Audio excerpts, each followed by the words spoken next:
Today we're starting a new topic, and that is plantar fasciitis. It's a very common thing. Many people deal with it. But before we actually get into the condition, I want to introduce you to the plantar fascia itself. So what it is, what it does, and how it's involved in gait and biomechanics. Okay, so the plantar fascia is it's a dense fibrous band of connective tissue that helps to stabilize the foot. It helps to protect the many nerves, blood vessels, muscles within the foot, and it helps to support the arch of the foot. So where it runs is, it runs from the calcaneus, the heel, all the way across the arch here, and it attaches to all 5 of these metatarsals, so the bones of the toes. Okay, so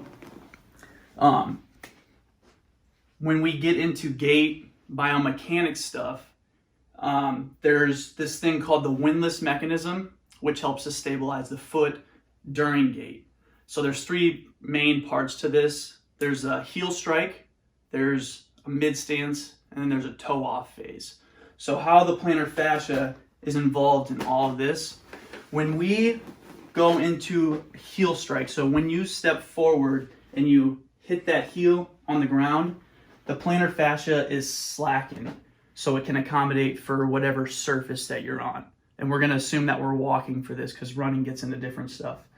Then as we go into that mid stance, so as that foot comes down and that foot is in contact with the ground, the forefoot here, so the forefoot being here and on, so up this way, the metatarsals and then the phalanges of the toes, the forefoot begins to dorsiflex up here as that heel starts to come off.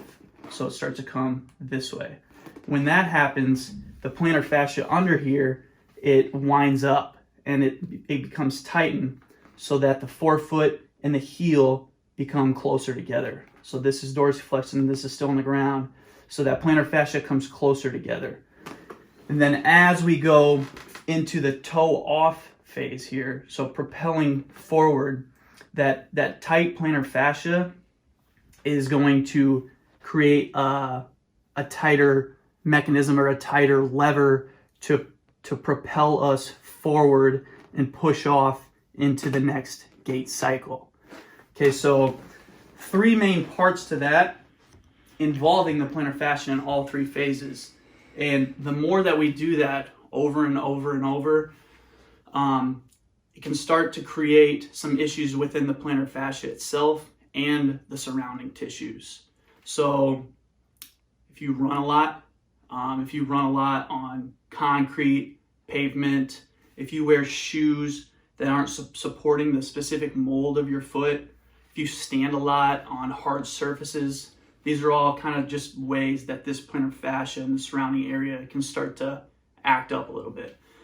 But it's not as simple as just saying there's inflammation in the plantar fascia, take some time off, ice it, and you'll be good to go. It's a lot more complex than that. It goes a lot deeper. So over the next few weeks or so, we're going to dive deeper into this. And I hope that you'll take at least one thing from all of this that you can use in your daily life. So if you have any questions at all on any of this stuff, you just let me know. I'll be happy to answer them for you. And we will see you next week.